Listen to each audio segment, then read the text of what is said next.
Naging usap-usapan ngayon online ang kapuso actress sa si Katrina Halili matapos mag-viral ang kanyang video nito matapos madula sa kanyang pagkakasabi na magiging apat na sila sa muling pagbalik ng Hong Kong sa isa sa kanyang live video kasama si Chris Lawrence. Sa Hong Kong ito nangyari kung saan kasabay rin na kumalat ang mga litrato ng masayang family photo na tila nagkumpirma sa matagal ng katanungan ng mga netizen na buntis umanong actress sa kanyang ikalawang anak. Marami ang kinilig, natuwa at nabigla nang sinabi ito ng actress na wala sa kanyang script na tila nagpapahiwatig na buntis na nga ito. Dagdag pa rito nang mapansin ng mga tagahanga na may hawak na tila ultrasound results si Katrina sa isang video at larawan na mabilis na kumalat online. Dahil dito, lalong umugong ang mga espekulasyon ng isang bagong yugto na naman ng pagiging ina ng harapin ng aktres.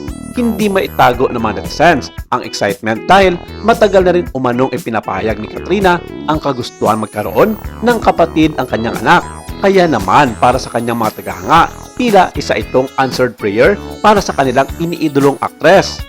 Sa viral video na kumakalat ngayon online at sa iba't ibang mga social media platforms, makikitang masaya at blooming si Katrina habang kasama ang kanyang malalapit na kaibigan at pamilya.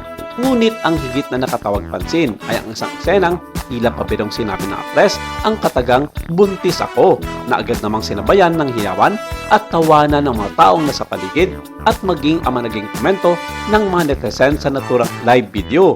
Dahil dito, hindi na napigilan ng publiko ang magtanong, totoo na nga bang buntis si Katrina Halili? Kasabay ng lumalakas na usap-usapan tungkol sa umunoy pagbubuntis ng aktres ay ang muling pagkakadikit ng pangalan niya sa singer-actor na si Chris Lawrence.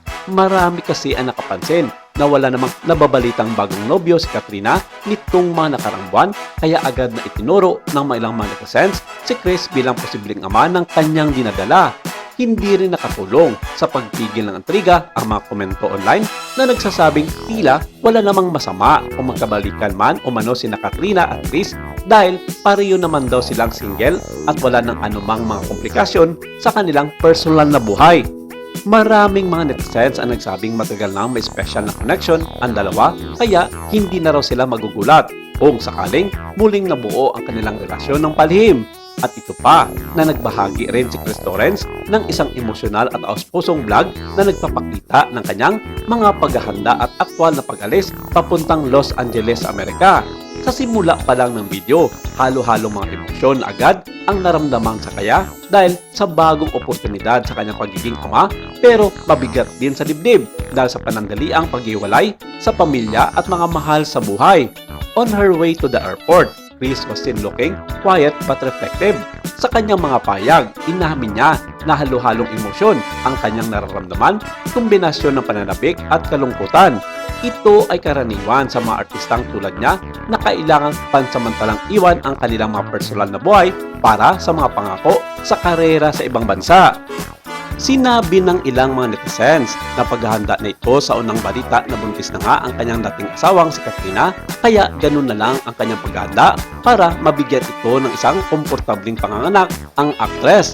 At habang wala pang opisyal na payag, patuloy namang umaasa ang kanilang mga tagahanga na ang mga ngiting nakikita nila sa ngayon kay Katrina at Chris ay sinyalis sa isang tunay na masaya at mas mapayapang yugto para sa dalawa at sa kanilang pamilya.